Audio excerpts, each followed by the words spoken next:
This is KLEAN Radio. Welcome, everybody out there listening on our flagship station, 790 KABC, or at KLEANradio.com. That's KLEAN with a K. Or on XM channel 165. I'd like to welcome everybody out there listening. We're a show about addiction and recovery, and there are so many people out there that need help with this stuff. It's never ending, and I just want to share a quick personal story. My co-host with the most is in New York right now. We'll bring him on in a second, but I'd like to wish everybody celebrating tomorrow a happy Passover, upcoming week, happy Easter, and you know, I'm sober a little over 14 and a half years, and for many years I was in rehab for many of the holidays.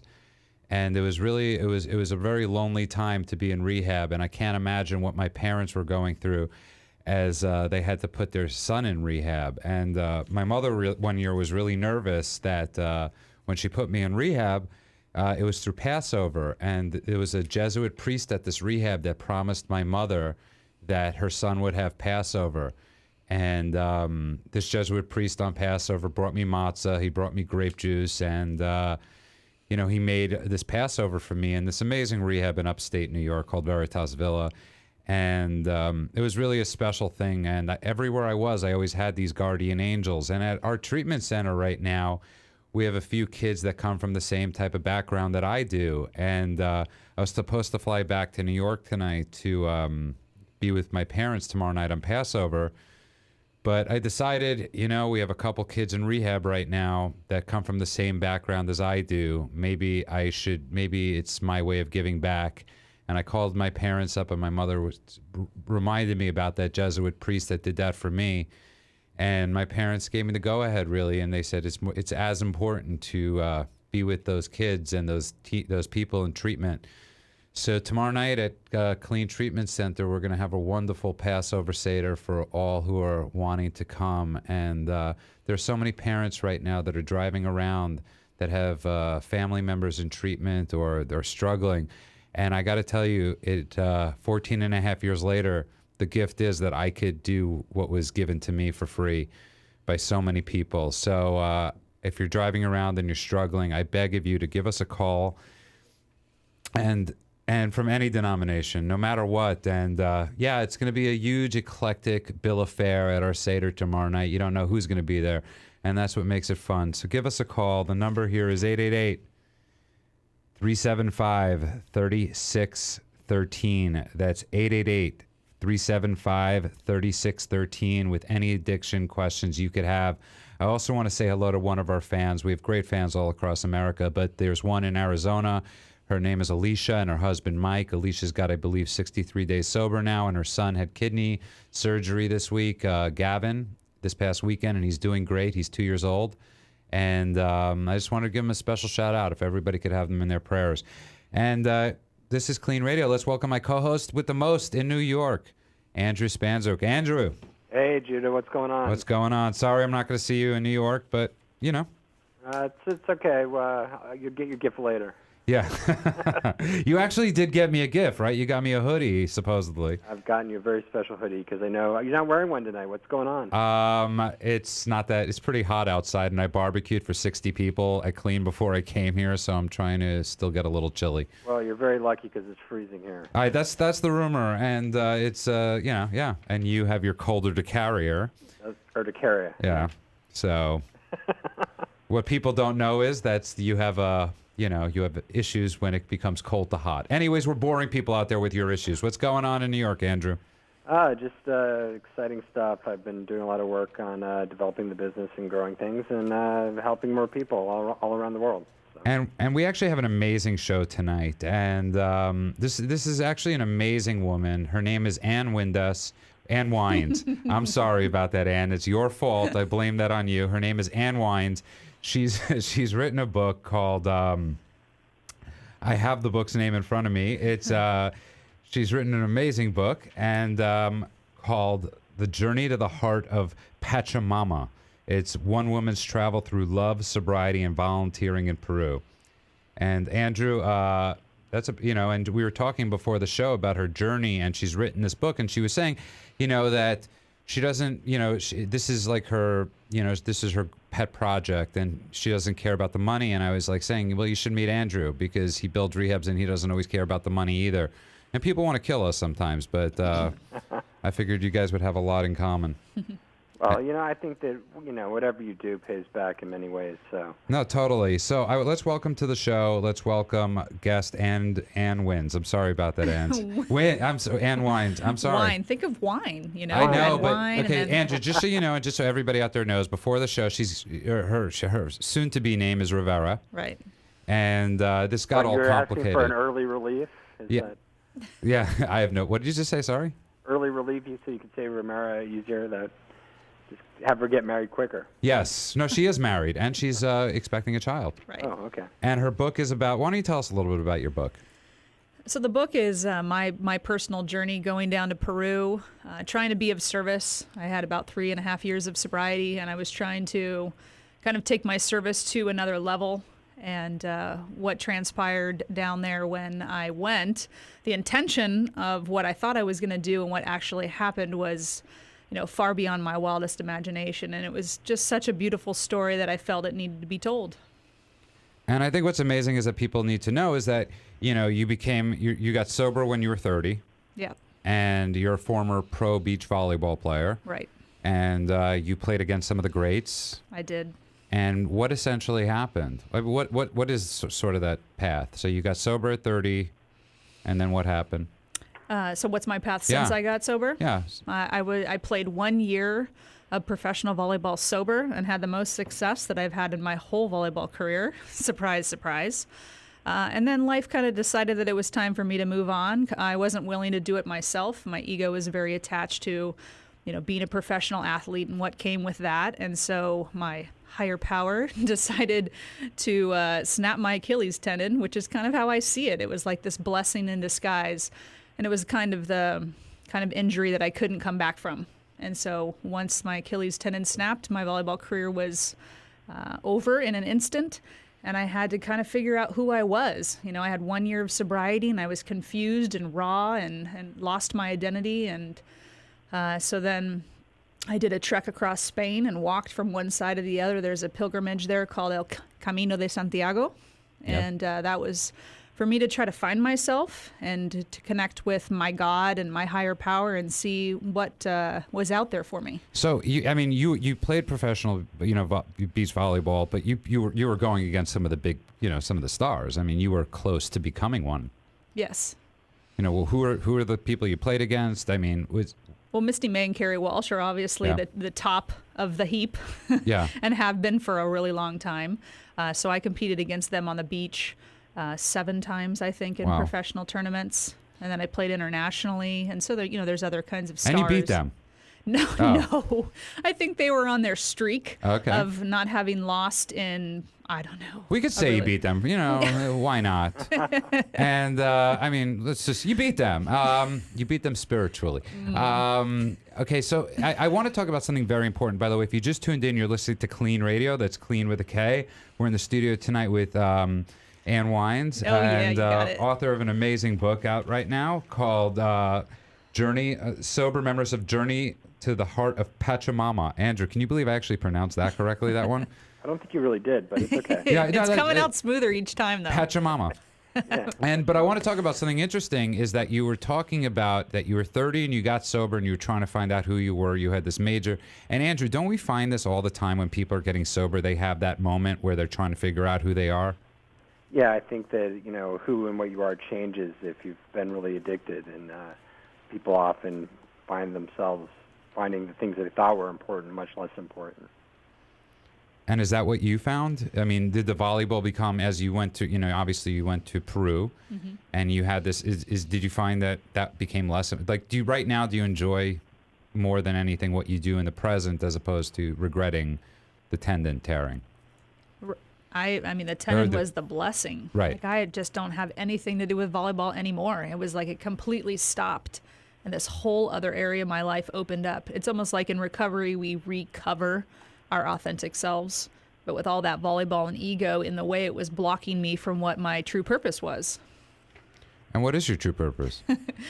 Well, now I see my true purpose is that I'm here to use my skills as a writer, somebody that has a lot of love and compassion, a storyteller and service to help people recover their authentic selves and, be real with themselves and pursue that path where they can be their best and find their truth. Andrew? Oh, that's great. No, I think that's a very inspiring story, and it's amazing. I think most people that are in pro athletics have to face this at some point. And when we were talking last week about pro football players, and actually the last few weeks, and how within 7 years they're all bankrupt and they've lost everything and they don't know what to do with their lives. It's a common story, I think, for athletes. And it's right. Like she was saying, you almost got lucky that this happened, that this inciting incident happened, and it almost, in a sense, saved your life. Yes. Because you could have been that athlete that. But I mean, what were you playing high? There were occasions that I did. I don't mean literally at that moment, but were you using throughout your career? Toward the end, when I was playing on the pro beach volleyball tour, it was really hard. You couldn't really pull off doing that at the same time. But I'd have all these rules for myself that I wasn't going to smoke weed or drink the week prior to a big tournament, but then it would be Monday and I would. And I'd recommit myself on Tuesday, but yet I'd do it again.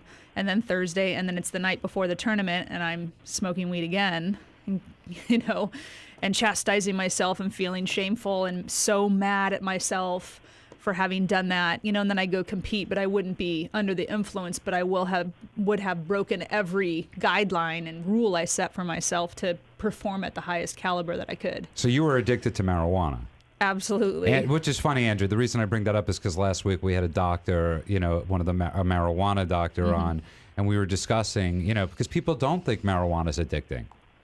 In my case, I felt like it was. Andrew? Yeah, it's been a long-term sort of myth that marijuana isn't addictive, and that's because the physical qualities of addiction aren't as strong as the psychological qualities of addiction. In fact, we're seeing now that with the increase in the potency of marijuana, it's becoming more and more apparent how addictive and also how damaging it is. And just the idea, if you just look at cigarettes and the damage that cigarettes do, and marijuana has 4 times the tar of cigarettes. So if 1 out of every 2 smokers are dying from smoking, you can just imagine what it's like smoking tobacco. You can just imagine what it is with marijuana. And I mean, you're this amazing athlete, and and you hear it all the time. You hear about athletes that smoke pot, that and it's very nonchalant, like it's all good, but smoking weed could be a lot worse. Mm-hmm. Physically, were you able to? I mean, was it hurting your play? Well, it's funny because I'd like to say no, but then once I got sober, I played the best I ever did in my whole career. And so I was kind of capping myself, even though I was playing really well. That's what I thought. I was special. I was different. I could pull it off. I could do both. Right. When I played in Europe, there were times that I smoked the morning of, or I did some other things right before playing because I thought I was so good that, watch me, I can do this and play. And apparently not. Well, the problem is that I was pulling it off a lot and playing really well and being this hero. And then I'm like, whoa, check me out. I mean, Andrew, that's an interesting point she raises, because a lot of people feel it. We hear this all the time, that people are like, well, I was doing great stuff while I was high. Right. And not realizing the consequences that were going on. Even if it wasn't just in performance, there were other, life consequences. Sure, and I think that marijuana is one of those drugs that you don't necessarily see the effects of right when you're doing them or doing it. And it actually, the half-life of THC is quite long, and it's fat soluble, so it stays in your body for a very, very long time, and leads to sort of a chronic dulling of the senses and a slowing of the brain. So. The brain is made of tissue that's very similar to fatty tissue, and so you get a huge absorption of all these toxins in the brain over time. And how long does it take? Just so, I mean, we're always hearing this. How long does it take for drugs to leave your system? Because you constantly hear people when they get sober or they're a couple days off of drugs, they're constantly like, I'm in so much pain. When's it going to get better? They think that 20 years of using and 1 week of getting sober takes it all away, Andrew. Well, obviously, it's different on the drug, and some drugs actually cause physiological changes in the brain, actual structural changes that can't be reversed. We're finding with crystal meth that, these changes happen very quickly, and just to minimally get a reversal takes about a year. Oh, wow. So marijuana takes at least 6 to 9 months to kind of get out of the body, and even then, if you have a lot of fatty tissue, it will stay in even longer. So.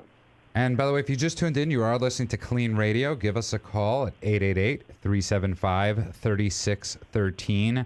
That's 888-375-3613. We're in the studio tonight with an amazing guest. She's written a book called The Journey to the Heart of Pachamama, One Woman's Travels Through Love, Sobriety, and Volunteering in Peru. Her name is Ann Wines. And you're also a former pro beach volleyball player. How long were you away for? How long were you in Peru for? How did this journey become about? Yeah, so the book is about Peru, and I went I'm a Spanish teacher, high school Spanish teacher, so I had gone down for the summer months. 2.5 months by myself was the first time that I went, and it's the bulk of what the book's about. And I went back 2 other times after that. And how long was the majority of? And those ones were probably just a few weeks, spring break and... And you managed to stay sober while you were in these countries, obviously, but you have a very interesting story about the three wise men that you met in Peru. Yeah, so I did what I was instructed. I put a lot of meetings on my iPhone so that I could listen to speaker meetings while I was there. And it took a month to be able to even find a meeting, and it was a tiny little hole in the wall where there were 3 men that were probably in their 70s, and they had about 30 years of sobriety. Eating La yogurt. What, eating? Never mind. Pigs. There was a commercial when we were kids, the La yogurt, 150-year-old Russian men, and they take... Anyways, go on. Bad joke. And so they had been going to that same meeting, just the 3 of them, for 30 years, 2 times a week. And once I discovered that meeting, it really transformed my journey when I was there, because I needed the support of other people that understood me, even though they're 70-year-old Peruvian men. Right. They got me, and they guided me on the next step of what I was supposed to do when I was there, which was to follow my heart. And in Peru, Pachamama means Mother Earth. And to them, that's like their God and their entity of their spirit and guiding force. And they're like, you need to find your Pachamama here in Peru. And I didn't know what that meant at first. So then throughout the book, I'm pursuing this Pachamama idea that these 3 men instilled in me. That's a really awesome story. How happy were these guys to see you? I mean, not just because you're a woman, just because it's like in the 12-step world, right. You were like they got to be help. of service. Yeah. And they invited me to meet up with them the next day at their coffee shop where they met all their other buddies, and they were so proud when I showed up and introduced me to everybody. And they're like almost. What was the Pachamama of the 3 old men? What was the Pachamama of the 3 old men? Well, who was their mother? Who was their? Yeah, like what was? Did they consider? Explain what Pachamama is again. So Pachamama is Mother Earth, right? In like the Inca, language. So that's who they pray to. Well, I don't know individually, because in Peru they have a lot of gods, the mountain gods and the lake gods and the earth gods, but Pachamama is one of the main ones. And so he said, how they say in our program, let go and let God? He's like, let go and let Pachamama guide you. It's all in one. It's all the same thing. I mean, that's really awesome, and it's really cool that you're sober. I mean, I hope you don't mind me saying on the air, you're pregnant, you're married, and I think you're this amazing, you have an amazing story for young women out there, because I think a lot of times in sobriety with young women, they need somebody to look up to, so do guys, obviously, but you're somebody that a lot of women could look up to. I mean, since the book has come out, do you have a lot of, women that are coming up to you just asking you for help? Yeah, I do, actually. I've done some book signings where women that were struggling to get sober had read an article about it in the paper and came up to me and asked me, what do I do? Like in tears, like I want to stop drinking. I don't know what to do. Can you help me? And I love that I can be some kind of beacon of light to be able to help others. And through the book, that's what's happening. That's really awesome. Andrew, I think we're going to have to send some of these books out to our listeners out there, because we have so many women listeners that, need that Pachamama. Absolutely. We'll have to put a Pachamama part on our website. Yeah. And sorry, Andrew? Just so people can link to it, yeah. Yeah, and so what else is going on? I want to send out prayers to your father. I mean, I hope I'm not divulging too much, but Andrew's father's been going through it. And I think the important thing is that you get to show up as a sober son, And Absolutely. you get to show up, and he's in upstate New York right now, and his father's dealing with issues. And I don't think enough people realize that, part of this deal is that we get to be children. We get to be, it's like people always are wondering what is going to come back. These are the things we get to have rebirths in almost. And did you find that you had that? Obviously in many ways, but... Yeah, there was so many miracles just around the corner. And it was like I had to put myself out there. For me, it was going to Peru and kind of humbling myself. I had an intention of what I thought I was going to do to go help people. But yet, Pachamama had another idea of really what was in store. And I had to find kind of a routine for myself each morning to prepare to bring my best self to each day. Doing my prayer and meditation, doing some stretches, getting centered, and then kind of listening to my intuition. Because being a woman in a foreign country, especially a third world country, I faced a lot of challenges that could have thrown my sobriety off or made me want to quit and come home. But I just had to keep pausing and listening and taking the next indicated step. Okay, and we're going to have to take a break in a couple seconds, but to everybody out there listening, you could find our show at KLEANradio.com. All our past shows, go to Facebook/KLEAN Radio. We also have a live video stream up, past episodes and great info, so please go there. Addiction for, just please go to KLEANradio.com or Facebook.com/KLEAN Radio. We're in the studio tonight with Ann Wines, amazing author of a new book, former pro beach volleyball player. Andrew's on the phone in New York. The discussion continues at KLEANradio.com.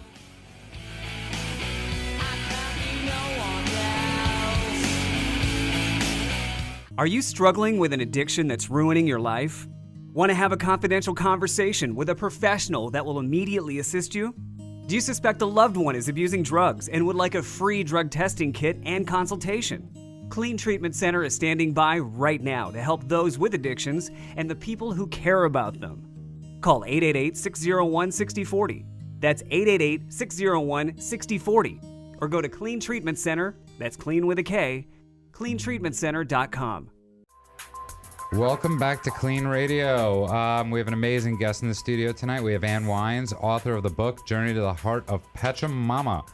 And Andrew, how good is that I could get that name correctly? Yeah, I'm just amazed, Judah. It's just incredible. It's what happens when you get sober. That's exactly right. I can't get her last name correctly right away, but I could say the Heart of Pachamama. That's because it has wine in it, Judah. That's... You sound so serene over there. It's really very funny the way you said that. But anyways, everybody give us a call. 888-375-3613. That's 888-375-3613. Something I want to talk about, because we had this on the show last week, was, obviously we had a marijuana doctor in, and, you're a former beach volleyball player, author, and one of your major addictions was marijuana. Yeah. And how often do people, do you ever feel like a stigma that all you did was because everybody with their heroin or their cocaine, and it's like they look at you like, you were just a minor league addict? Well, I was, a full alcoholic. So, I qualify in that respect. Yes, but no, it's just because I drank, and I only hear people often say to me, "You just drank," and I'm like, "Yes, I just did the worst drug in the world for many years." Yeah. I haven't really felt the stigma. Okay. No, because Andrew, we do face that a lot. Yeah, I think that, we're dealing with the fact that the substance isn't as important, and the fact that now we see the same types of negative consequences where people's lives are ruined and they're miserable from process addictions, whether it be sex and love addiction or gambling addiction, where people just are engaging compulsively and doing something over and over and over again, which isn't a substance. And we're finding the same effects on the brain as affecting dopamine and stopping from people reaching their full potential, losing things in their lives, losing family member relationships, losing all their money, and all these other consequences that bring people to the bottom. Both, in this case, I think what's special about this guest is we're talking a lot about spiritual bottoms and coming back up. I mean, obviously she got sober, but there was a quest that she was on beyond just being sober. Being sober wasn't enough. That didn't, give her a life of recovery, and that's a lot about what our show's about. Yeah. It's not just, stopping using a substance or stopping engaging in a compulsive behavior, but it's about how do you form a life post that event, post that trauma, post that attempt at self-medicating. How do you find a way to find yourself and live a happy, fulfilling life? You go to Peru, right? and you find 3 wise men who teach you about Pachamama. Or you read the book. And, I think that's a really cool thing. I think to me the coolest thing about the book is that you just decided to go with it. It's like there's so many people, like Andrew was just saying, this isn't about just getting sober and, okay, that's all I am. You decided to say, you know what, let's go to Pachamama or let's go to Peru. Mm-hmm. I mean, was that hard? I'd always been a big risk taker. I had gone, I was my own agent when I went to Europe, and I played for 5 years being my own agent. I like taking these big risks. I'll walk across Spain by myself. I'll do these grandiose adventures. And so it was kind of time for me to do a grandiose adventure that wasn't so self-serving. So for me, at least, it was, a perfect setup for the kind of other behaviors that I had in the past of like thrill seeking. Then I could do it in a safer way, being sober. Before I took a lot of risks. Was it thrill seeking that you think that drove your addiction, or was it your addiction that was able to sort of calm the anxiety from your thrill seeking? Oh, I think it calmed the anxiety and gave me that superhuman invincibility.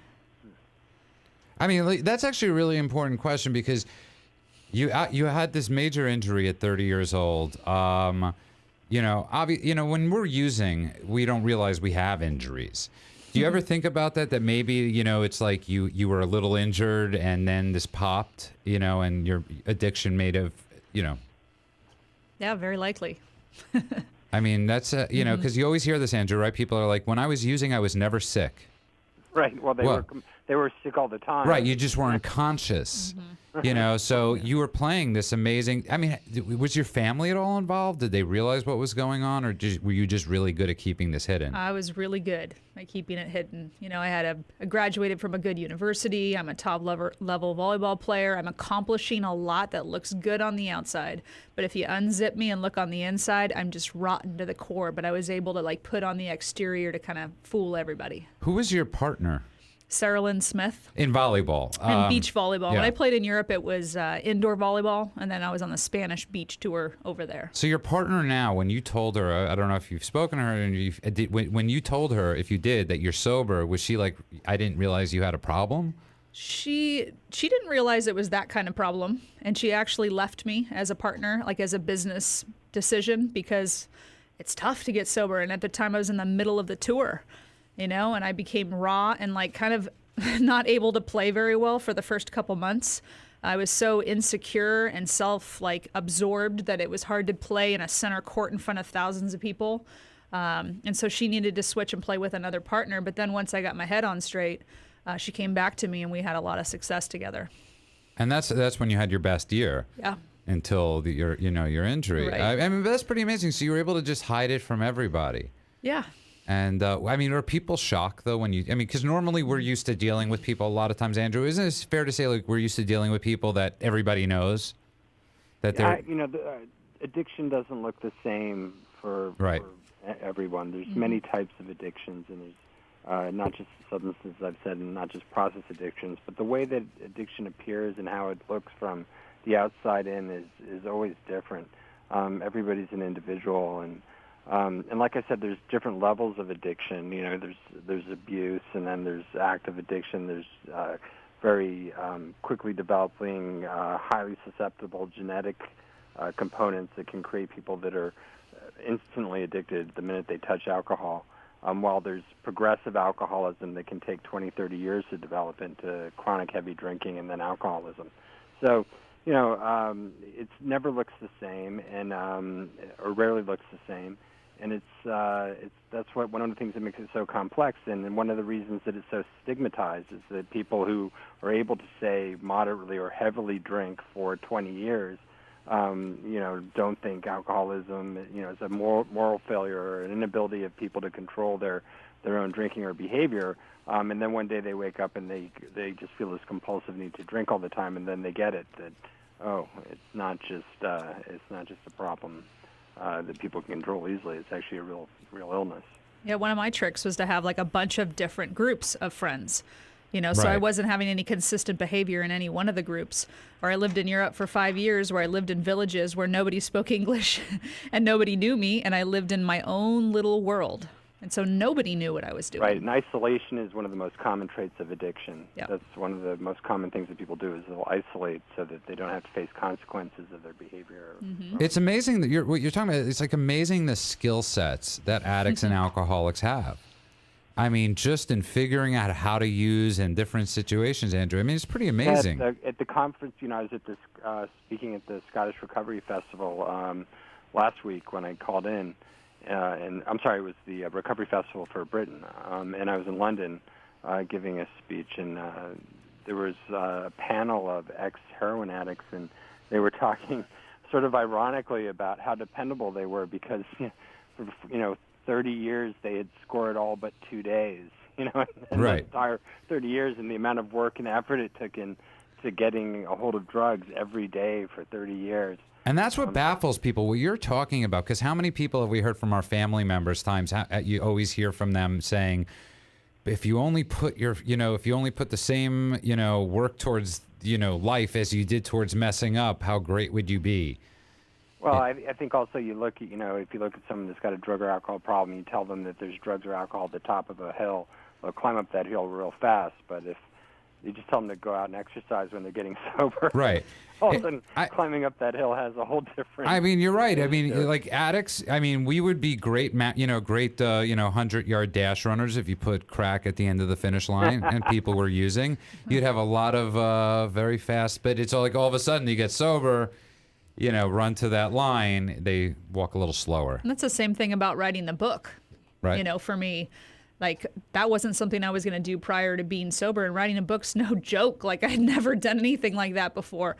Once I got rid of the identity of volleyball, I had all these other skills that had been down below that I hadn't worked on. But trying to write a book and dedicate myself day to day to work on it, I kept telling myself, did I drink every day? Well, yeah. Did I smoke weed almost every day? Yeah. Well, I can sit down and try to write every day, and let's try to produce something that's useful for other people. That's absolutely amazing. And if you just tuned in, you are listening to KLEAN Radio. That's KLEAN with a K. Give us a call at 888-375-3613. That's 888-375-3613. We're in the studio tonight with author Ann Wines, author of the book Journey to the Heart of Pachamama. And let's go to Alicia in New Mexico. And Alicia, how are you? How many days sober? 63 days. All right. Congratulations. That's amazing. Thank you. And Alicia was the one I was talking about at the beginning of your show Right, yeah. with your son had surgery this weekend. He did. It was actually supposed to be like a 2-hour procedure, but it ended up being a 6-hour procedure. It's really confusing, but he had what's called kidney reflux, so urine was backtracking into his kidneys, so they had to fix his ureter. All these technical terms, but he's in recovery, he's home, and he's doing wonderful. So. And how are you doing? Happy to have him home. Good. 63 days. I have my family from Virginia here, my twin sister, and my dad and my grandparents from Albuquerque. So just they're leaving tomorrow, just kind of hanging out. Andrew, so she is 63 days sober. Yeah. And Is it an identical twin sister or a fraternal? I do. I have an identical twin sister. Did she have a problem with substances or no? She does. With pills, mostly. And she also had an eating disorder, anorexia. So she kind of branched out in another way, And is that a trigger for you when she comes to visit? Oh, no. Okay. No. But I did want to ask the guest how you maintain sobriety on a daily basis. How do I maintain sobriety? I come up with the Ann recipe. You got to come up with a Alicia recipe that's like the ingredients that make you the best you. And I start out each day, and I don't sacrifice for anything that recipe. And so no matter what, I start my day with healthy food, and I read spiritual literature. I write 2 pages in my journal, and then I meditate for 15 minutes, and I do a prayer. And I start every day like that. And it usually sets me up for success. And then I can do kind of a closing thing at the end of the day, but I kind of, use each day as chapters, where each little component of the day I got to check in with myself and just each day do that and then restart the next day. That's great. And because awesome. I want you to, Alicia, one of the things that I love about Anne's story is that when you were in Peru and the 3 sober wise men, and you were far away, and you found this little sober niche. And I know Alicia's been on the show before, and she's talked about being in New Mexico, in a very small town where there aren't many meetings, or all the excuses we constantly hear. No offense, Alicia, but. And you're basically saying, I found 3 wise men in Peru. You could almost find anything in New Mexico. Right. I want you to say that, actually. Well, the fact that you're listening to this right now means that you're pursuing, you're looking. There's so much out there online, so many meetings online that you can listen to, so many sober women that you can call and reach out to, that you could create your own own little community of people that you can rely on a daily basis, and check in with those people daily, and then do your daily routine, and it just buoys you through each 24 hours. Yeah, that's awesome. I'm trying to, fit in some alone time, but with 2 kids, it's just, I can't get any of that. So that's one thing I'm working on, is trying to get up an hour early and just, meditate or do something for myself. That's actually a great idea. And just like you said, Anne, it's your recipe. Was it you said your recipe? Yeah, Anne's recipe. Call it Alicia's recipe, and it doesn't have to be grand. Andrew, I mean, that's actually really good advice, Andrew. Yeah, I think that that's important. I mean, for me, one of the big things was getting up every day and doing the 3 things I didn't want to do the most, so I got them out of the way, and that way. Talking to me was one of them. Yeah, talking to you was the first thing. That was the first thing every day. You talk to me right away. Call you and tell you what I need to do. Yeah. Sorry, Alicia? I have to say the hardest thing so far about recovery is, people have seen me use and then not use, or me say, I'm not high or I'm not on anything, and they've heard everything. And now that I'm actually, 63 days clean, and my dad came up to me the other day and said, are you okay, Alicia? Are you all right?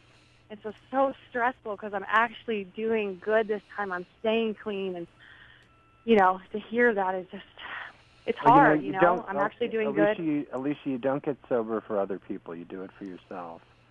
And and you're really early in recovery still, so a lot of people are going to be questioning what's going on. The other thing is that you don't really get sober the day you stop. It takes a while to recover, and that's why it's called recovery.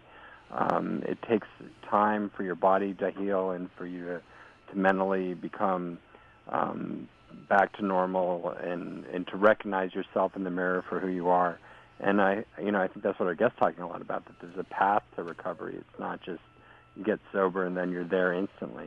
It's a process. Exactly. And I think, Alicia, I mean, a great thing about the guest tonight is that, we have a lot of guests on, but you're actually one of those that, you have a book that is, it's the journey. It's the whole thing. It's not the beginning. It's not the middle. You're discussing the experience. You're expressing the hope. Mm-hmm. Talking about the hope. And Alicia, we're not saying that you should go to, one day you might want to go to Peru.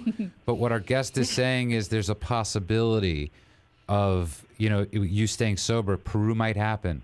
And it's that self-confidence too, like that belief in self and that connection to something greater than yourself that will guide you whatever the next step is. And you had lost a lot of self-confidence. Mm-hmm.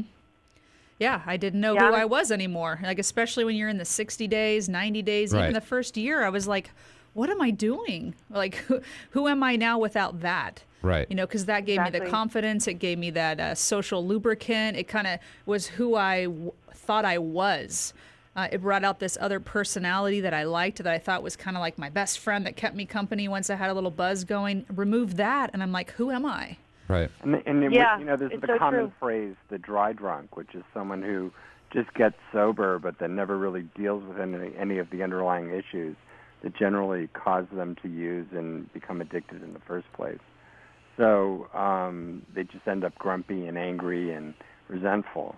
And that's why it's important to see, not just stopping using is part of recovery, but this process of becoming truly who you really are and becoming the best that you can be. For me, the foundation of that is service and spirituality.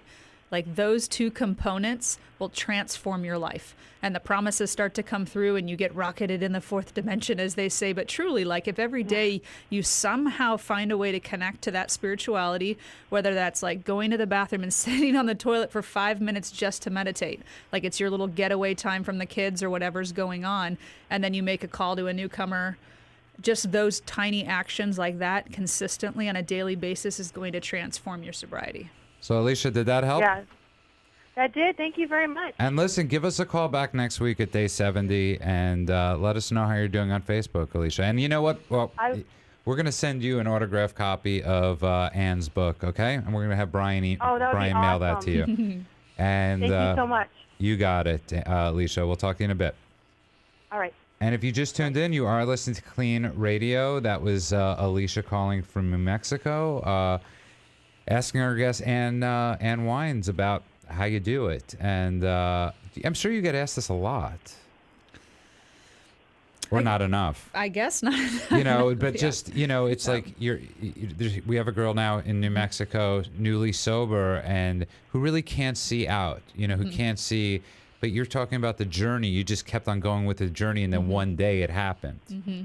Let's keep trusting that instinct. Right. And when I connect to my higher power and I'm like in meditation, I get little intuitive thoughts that are saying, hey, try this.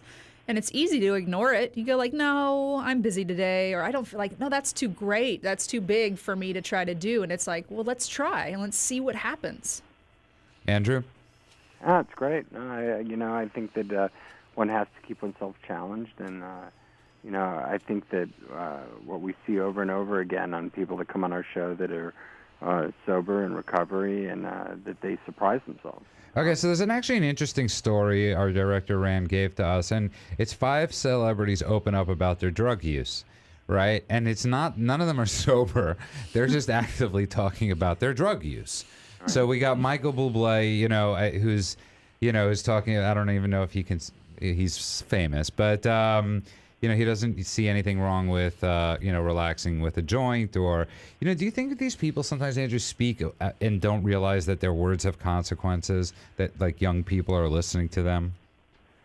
Well, I have very mixed feelings about this. I mean, I'm actually pro-legalization of all drugs. And so, and I believe that people have the right to use and abuse themselves if they want. I don't believe that they shouldn't be free of consequences that they create for others, and I do believe that they should meet the responsibilities they have as an individual to family and other people involved in their lives. That being said, there is a lot of recreational alcohol and drug use that is not completely damaging. I don't think that we as professionals that are trying to help people with strong levels of abuse or addiction are out there saying that we're part of the temperance movement. Right. To say that alcohol or tobacco is the biggest killer out there, and we don't even touch that one really because I smoke. Because you smoke, right? So because it's so hard to even address that issue when you're dealing with much more damaging in the short term substances. But this is part of the debate. How do we determine what is acceptable use and what isn't, and is it really the place of society to intervene, or is it the place of society to provide treatment opportunities for people who choose eventually that they don't want to keep destroying themselves? What do you think about this, Ann? I mean, because you were on a public stage where you were playing, and you don't often look at, maybe you do look at beach volleyball, but you don't look at them as people that would use drugs. Mm-hmm. And, do you feel like that you had a different, did you ever feel that fakeness as you're playing volleyball, you're on the public spotlight, but you're also smoking and getting drunk at the same time? Well, at the time, of course not. That's just what I did, I didn't ever think of it as being inauthentic. Right. Were there a lot of other athletes that were doing it, or that was totally different crew? They're big partiers, actually. You know, like there's a lot of big parties at the end of each event, you know, sponsored by tequila brand, you know, like all kinds of alcohol, and then players are supposed to go party with the fans, and that's part of the environment. Right. So there's actually quite a bit of partying going on. And drug use. So it's more visible actually by other players, where mine was a little more secretive, where I thought that they were crossing the line, but not me. And but that's actually, you found people, right? Like that says, you know, I don't want to call them lower companions, but we do as addicts and alcoholics find people that are using worse than us sometimes. Oh, yeah. During all my travels in Europe, I mean, I just find a little seedy bar and make some companions, and that's where I was comfortable and I felt at home. So it's pretty much every bar in Europe. Yeah. And no offense, Andrew. So we're in the studio tonight. You're listening to Clean Radio. We're in the studio with Ann Wines, author of an amazing book. I hope everybody gets this book. It's called Journey to the Heart of Pachamama. How do people find this book, Ann? It's on Amazon.com, or you can go to my website, AnnWines, AnnWindes.com, and you can find the book there. It's on Kindle too. And what advice, do you give to people, like Alicia? And I want to get back to that because it's so important. There's a girl in New Mexico that's sort of lost in many ways. And you're a woman. You found your journey. Mm-hmm. And again, how did you find that journey? Like, how did you have enough courage to go on it? Because I don't think most people have the courage to go on the journey. I think it starts with a strong support group. Before, I was so alone and isolated and solo and doing these adventures alone. But I have this group and this community of people that believe in me. And it was almost like they loved me till I learned to love myself idea. And so with that kind of support, I could kind of reach out and take big risks and then come back in. And then go back out and come back in and take those risks with people who believe in me, and I know that they have my back. No matter where I am in the world, I can meet 3 wise men there, or I can go to another town in Peru, meet a whole nother crew of people that have my back and get me right away. I think it's really important to point out that the book, not everybody has the means to go to Peru. And while you were lucky enough to be able to do that, the book acts as a metaphor for the journey that anyone can take. That's a great point. Around them and people in their community, or as you said, online, or even through things like Clean Radio, where people can get exposed to stories and reach out and find new friends. And right, you're right. I think it's a great metaphor. Sorry, Andrew. Okay. That Peru is wherever you are, and it's your journey.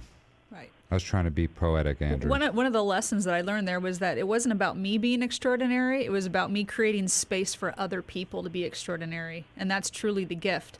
And that can be done anywhere at any time in the world. Andrew, we're about to run out of time pretty soon. Where will we be next week? That's my better question for you. It looks like I'm probably going to be in Europe. And Europe's gain is our loss. And I'll have to call you at 2 a.m.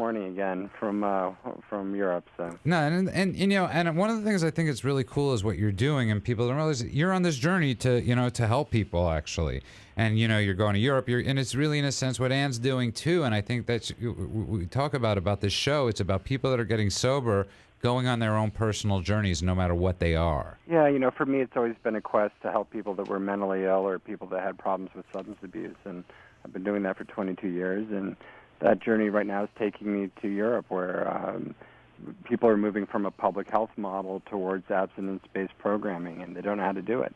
And so I'm spending a lot of time speaking to a lot of people and helping people develop models of treatment that they're not used to working within. So again, Ann, how do people find out about your book? Amazon.com, Journey to the Heart of Pachamama, or on my website, AnnWindes.com. And I think it's also cool you're a Spanish teacher. Mm-hmm.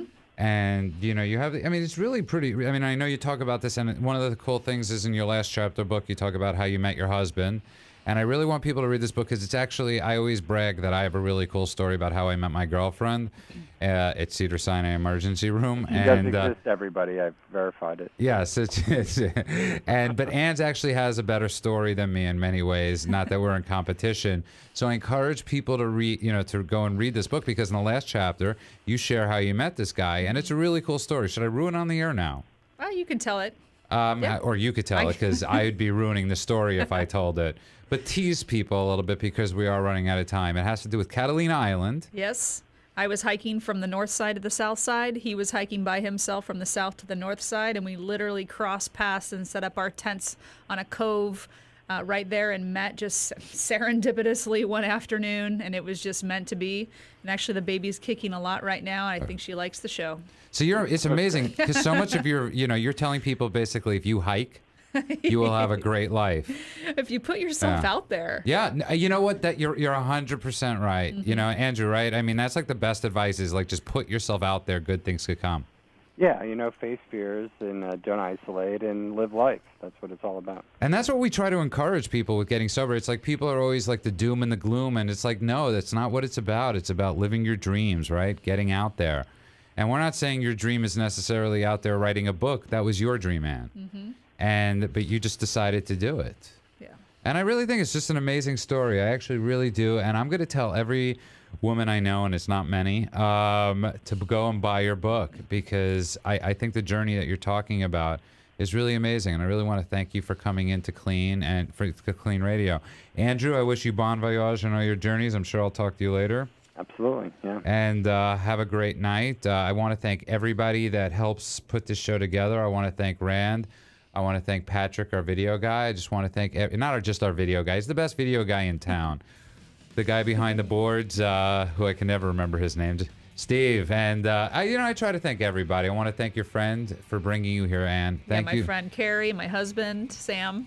And just everybody out there. I want to tell everybody out there that's listening, if you need anything tonight, you're not alone. Just please go, if you need any help, give this number a call. It's 888-601-6040. That's 888-601-6040 for whatever you're going through. Give us a call. The discussion continues at KLEANradio.com. If you need any help, give us a call. And we'll talk to you next week. Thank you.